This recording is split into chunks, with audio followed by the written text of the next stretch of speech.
Want to see more videos like this? Why not hit that subscribe button and make sure you hit that notification bell? This way you'll be alerted every time I post a new video. And in the interest of transparency and full disclosure, I'm not being paid by Dell, I'm not being sponsored by Dell. All the opinions you're about to hear are my own, and no one is seeing this video before its release.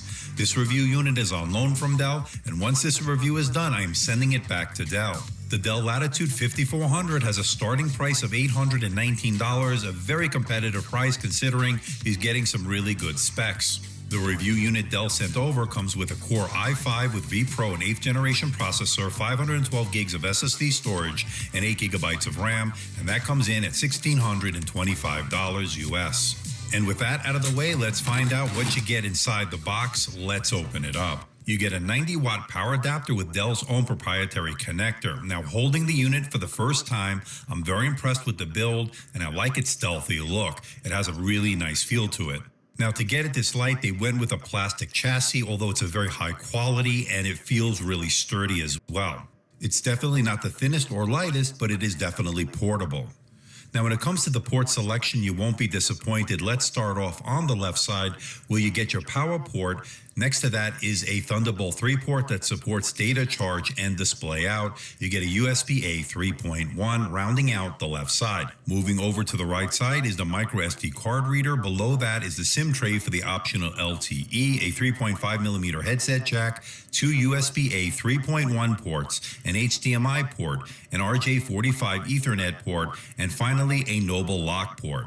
Dell makes it really easy to get inside this laptop to upgrade. Now, all you need to do is loosen the captive Phillips head screws, remove the bottom plate, and you're in. Once inside, you'll notice that 68-watt-hour battery. We'll get to that in just a little bit.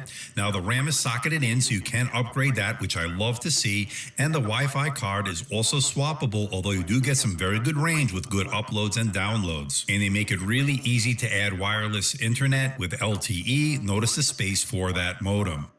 And I like the fact that the SSD can be swapped out as well, allowing you to add more storage. And speaking of storage, you have the option of getting this with a hard disk drive. Although you do get very good reads and writes with the included SSD.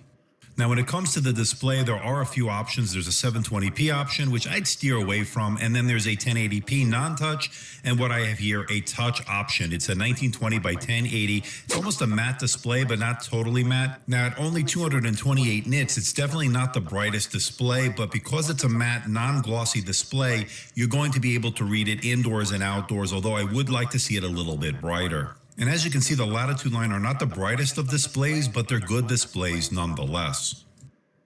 And at only 63% sRGB and 47% Adobe RGB, not the greatest choice for the creative professional that does Lightroom, Photoshop, or even video editing, but for everyday use, this display is certainly good. Consuming media, watching Netflix, Amazon, YouTube, and the like are fine on this display.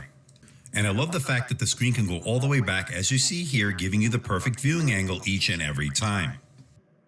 Now, I love the keyboard on the Latitude 5400, good tactile feedback, good key travel, very comfortable to type on, great for getting work done with Microsoft Office and productivity work in general. It has a multi-stage backlight that allows you to get work done in a dark room or a dimly lit environment. That's always good. Now, when it comes to the touchpad, it has physical mouse buttons. It uses precision drivers, very responsive, great for two-finger scrolling, which was buttery smooth, and all the Windows 10 gestures worked as advertised. Good job on that front. And just like the ThinkPad line, this has a track pointing device that I actually really do like. This worked really well. Now, I love the fact that there's a privacy switch allowing you to turn off the webcam, giving you more security and privacy. Gone are the days of having to put tape over the webcam. And the power button doubles as a fingerprint scanner, letting you log in with Windows Hello, registering my finger every time I used it. Now, when it comes to performance, you won't be disappointed. The Dell Latitude 5400 is great for productivity work, doing Microsoft Office, email, web browsing, consuming media, watching Netflix, Amazon, YouTube, and the like. It's also good for light occasional gaming if you play some of the older titles when you lower the settings, but any of the AAA titles on their highest settings, you can forget about it. This is not a dedicated gaming laptop, that's for sure. But you can play Windows Store games and, again, older titles if you lower the settings.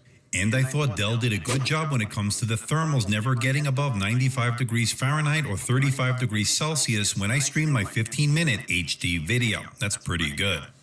Where this device really shines is battery life. It did 13 hours and 46 minutes on my continuous web surfing test over Wi-Fi at 150 nits. That translates into all-day battery life. That's excellent. Now, if you do need to plug in, they do supply you with a 90-watt power adapter that uses Dell's own proprietary connector, but you could also charge via the USB-C Thunderbolt 3 port. It takes 2 hours and 12 minutes to give you a full charge. That's pretty good. The Dell Latitude 5400 has two bottom-firing speakers, and I would say they're decent, not great, not overwhelming either. They can fill up a medium-sized room, okay, and I would say volume is pretty decent as well.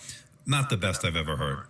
Okay, let's wrap it all up. Can I recommend the Dell Latitude 5400? Is this no-nonsense business laptop worth your money? And I would have to say the answer is yes, if you are that road warrior that needs all-day battery life and needs to get productivity work done.